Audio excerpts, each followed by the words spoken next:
Assalamualaikum warahmatullahi wabarakatuh. Om Swastiastu, Namo Buddhaya, dan salam sejahtera untuk kita semua.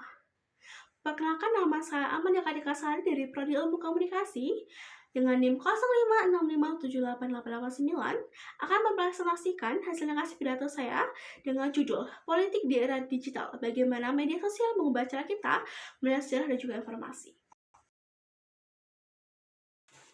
Selamat siang rekan-rekan. Mahasiswa yang saya banggakan, sebelum kita mulai, izinkan saya bertanya satu hal sederhana pada kalian.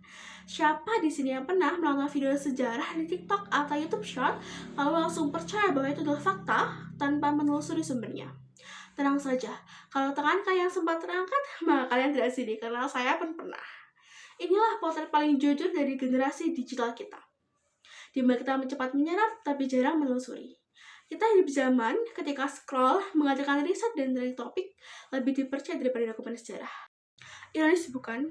Dahulu sejarawan harus menelusuri arsip dan menulis bertahun-tahun untuk memahami satu peristiwa. Sekarang cukup tambahkan filter vintage, background dramatis, dan narasi penuh keyakinan, and voila. Sebuah versi baru sejarah pun viral hanya dalam hitungan jam. Namun jangan salah, dunia digital tidak hanya menyesatkan, tapi terkadang justru membuka mata kita pada sisi sejarah yang selama ini disembunyikan. Mari kita lihat dua wajah media sosial, sisi terang yang mencerahkan dan sisi gelap yang menyesatkan. Teman-teman sekalian, perkembangan teknologi digital telah mengubah segalanya, seperti bagaimana cara kita berkomunikasi, berpikir, bahkan membentuk pandangan politik. Menurut BR School tahun 2025, 77% pengguna internet di Indonesia menggunakan media sosial untuk mengikuti berita dan juga isu politik. Artinya, opini kita hari ini bukan lagi dibentuk oleh sebuah buku, tapi oleh algoritma, yaitu sebuah mesin tak terlihat yang menentukan apa yang layak muncul di benak kita. Namun di balik banjir konten, ada nilai positif. Justru lewat media sosial, banyak dari kita menemukan sejarah yang selama ini tidak muncul di buku pelajaran. Pertama, mari kita bicara soal wajah Gajah Mada. Bertahun-tahun, kita melihat satu wajah yang dikenal sebagai gambar resmi Malapati Majapahit. Namun menurut sejarawan Dr. Ahmad Kuswara dari Universitas Gadjah Mada dalam wawancaranya dengan Detik News tahun 2015 mengatakan bahwa tidak ada catatan fisik mengenai Gajah Mada, bahkan dalam negara ketagama atau sumber sejarah lainnya. Wajah yang kita kenal ternyata hanyalah rekonstruksi imajiner karya Muhammad Yamin, seorang tokoh sastra yang begitu terobsesi dengan figur Gajah Mada, menafsirkan sebuah fragmen terakota di Trawulan sebagai wajah sang patih.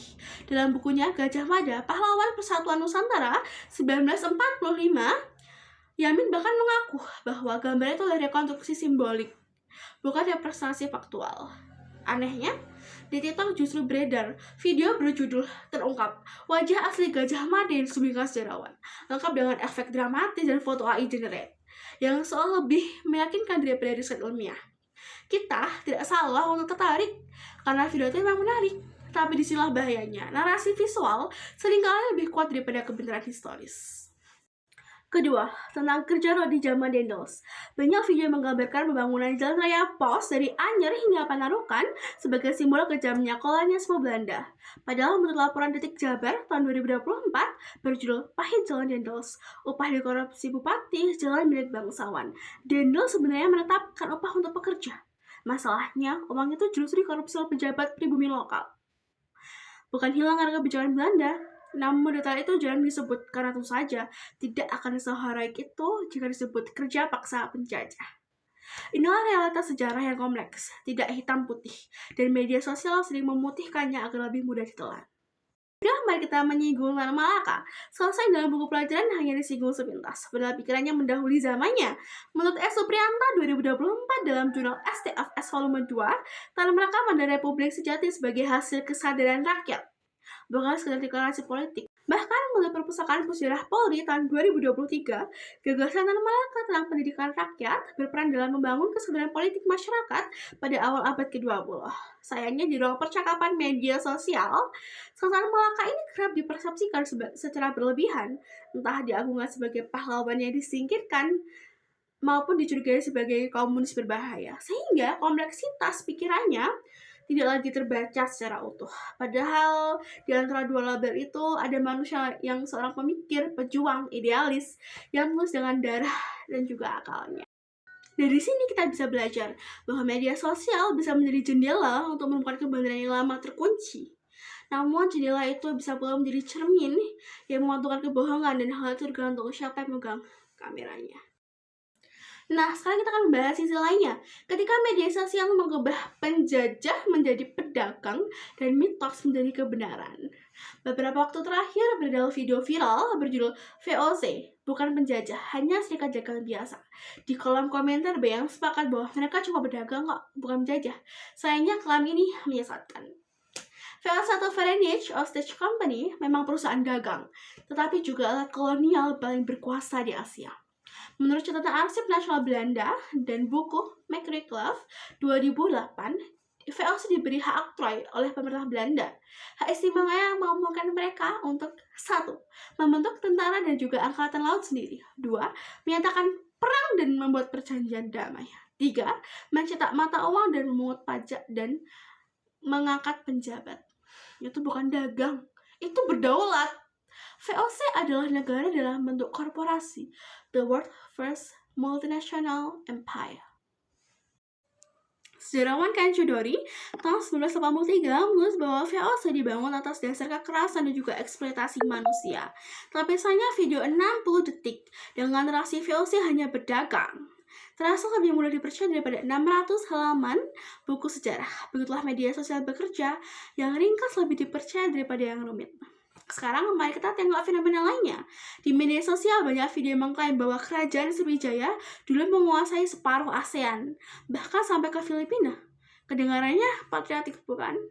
Sayangnya itu juga tidak akurat. Menurut George Kodes tahun 1968 dalam The Indian States of Southeast Asia, kekuasaan Sriwijaya tidak bersifat teritorial seperti negara modern. Mereka berbasis pada jaringan dagang dan juga diplomasi. Sriwijaya tidak menjajah wilayah, tetapi mereka menguasai jalur laut strategis di Selat Malaka dan juga Semenanjung Melayu. Penelitian Profesor Bambang Berutama dari Pulsa Arkanasa 2013 menunjukkan bahwa prasasti Kedukan Bukit tahun 683 Masehi, Telaga Batu dan juga Ligor tidak meliputi kekuasaan hingga Filipina, tapi hanya hubungan dagang dan juga budaya. Bahkan prasasti Nalanda di India yang sering diklaim sebagai bukti luas wilayah Sriwijaya hanya mencatat hubungan diplomatik, bukan menaklukkan. Jadi peta digital yang menggambarkan Sriwijaya sebesar setengah Asia Tenggara hanyalah romantisisme digital yang tidak berpijak pada data. Seperti kata Anthony Ray tahun 2011 dalam Southeast Asia in the Age of Commerce, kerajaan Asia Tenggara kuno tidak mengenal batas negara. Seperti sekarang dinyatakan bahwa mereka menguasai pengaruh, bukan peta. Jadi semakin saat ini kita belajar satu hal, media sosial bisa menjadi guru yang cerdas, tapi juga pembohong yang halus. Ia bisa menyikap fakta yang lama terkubur, namun dalam waktu yang sama ia juga bisa menciptakan mitos baru yang tampak logis. Dan di tengah arus persepsi yang kerap menyederhanakan sejarah, kita sebagai generasi terdidik memiliki tanggung jawab moral untuk menjadi penjaga nalar dan menghadirkan cara berpikir yang jernih, kritis, dan juga proporsional.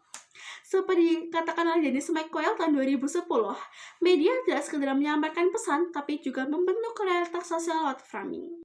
Dan UNESCO tahun 2023 mengingatkan, literasi digital bukan cuma soal memakai gawai, tapi juga soal mengenali siapa yang berbicara dan untuk kepentingan siapa. Maka sebelum menekan tombol share, tanyakan 3 hal. 1. Apakah ini fakta atau opini? 2. Siapa yang diuntungkan oleh narasi ini? 3. Jika saya bagikan, apakah saya menambah pengetahuan atau kebingungan? Kita tidak bisa menekan arus informasi, tapi kita bisa memilih bagaimana kita berenang di dalamnya. Seperti kata Bung Hatta, pendidikan berarti memerdekakan manusia dari kebodohan. Dan di era digital ini, kebodohan bukan karena kita tidak tahu, tapi karena kita tidak mau tahu. Kita punya semua alat untuk mencari kebenaran, tetapi seringkali memilih tidak menggunakannya. Teman-teman, dunia digital adalah pedang bermata dua. Ia bisa mencerahkan pikiran atau membutakan logika. Ia bisa membebaskan manusia atau menjeratnya dalam algoritma yang hanya menampilkan apa yang ingin kita dengar. Karena itu, mari jadikan media sosial bukan tempat kehilangan akal sehat, melainkan laboratorium berpikir kritis. Mari biasakan verifikasi sebelum membagikan, baca sebelum percaya, dan diskusi sebelum menilai. Ingatlah, sejarah adalah cerminan bangsa.